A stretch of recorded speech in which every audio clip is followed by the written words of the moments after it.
Human sa pagsibya sa aksyon Bisaya sa subling pagbiktima ni Jobel Bascog sa usa ka beauty salon, naalarma ang usa ka resort biyang ilang nadiskubrihan nga si Jobel Bascog diay ang ilang guest.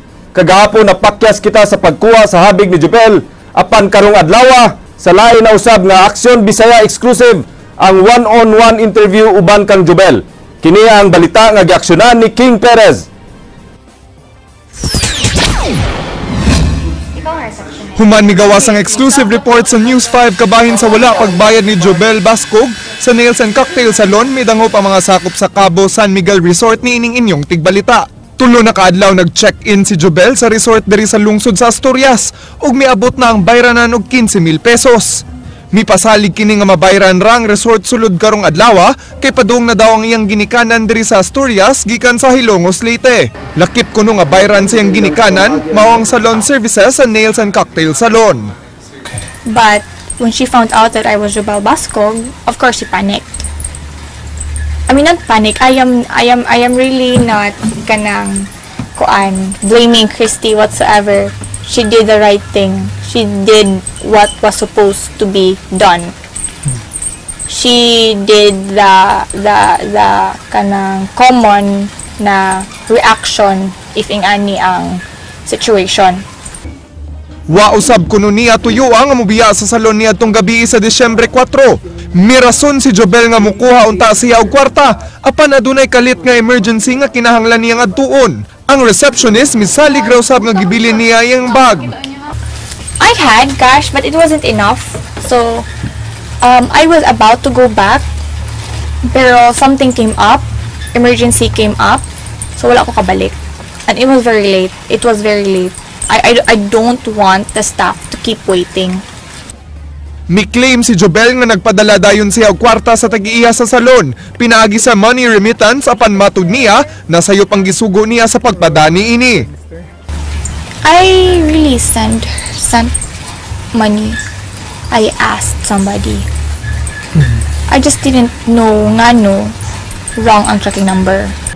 Matud ni Jobel mabalaka dayon ang mga establisimento nga iyang sudlan kung mahibaw nga siya si Jobel.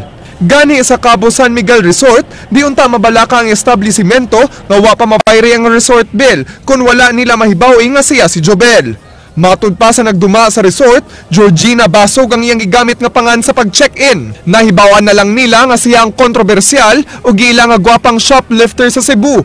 Human nag-trending sa social networking sites ang balita sa Aksyon Bisaya sugod kagahapon. Gikatahong modus niya nga magpaila isip adunahan nga babay nga adunay mga negosyo. Matud sa nagduma sa Cabo San Miguel Resort, mao na kini ang ikatulong higayon sa iyang pag-check-in sugod niadtong Lunes. Sa unang duha ka higayon aduna kini lalaking kauban. Naka-check-in na usab si Jobel uban sa maong lalaki sa kaubang pension house sa Cabo San Miguel Beach Resort nga ang Villa Adela sa lungsod sa Balamban. Giila sa mga sakop sa resort ang lalaki nga kauban ni Jobel nga ang inilang negosyante sa poultry sa Balamban nga aduna nay pamilya. Uyab daw niya, babe man lang tawag.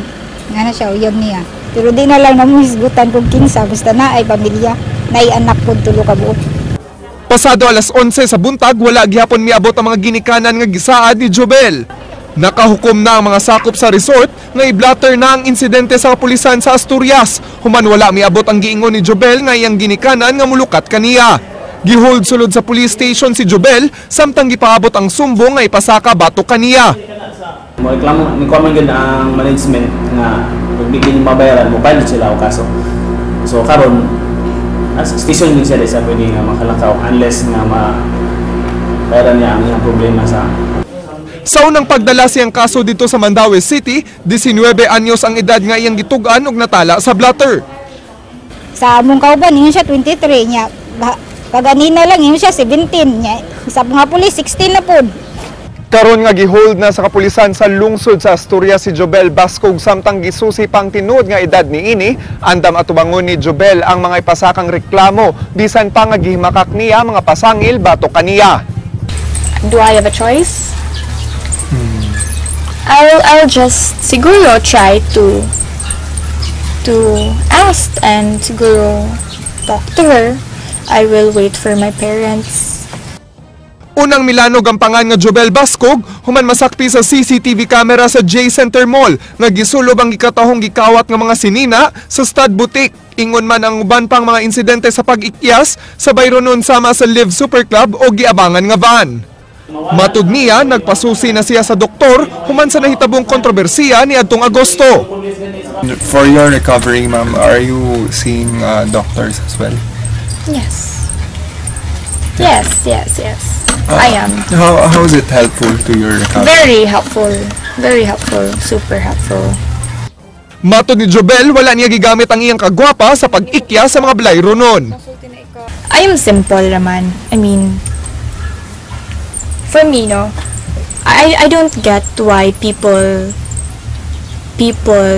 title me as guwapa, sexy, when in fact dili ra ba. I am just normal. I mean, I just don't get it.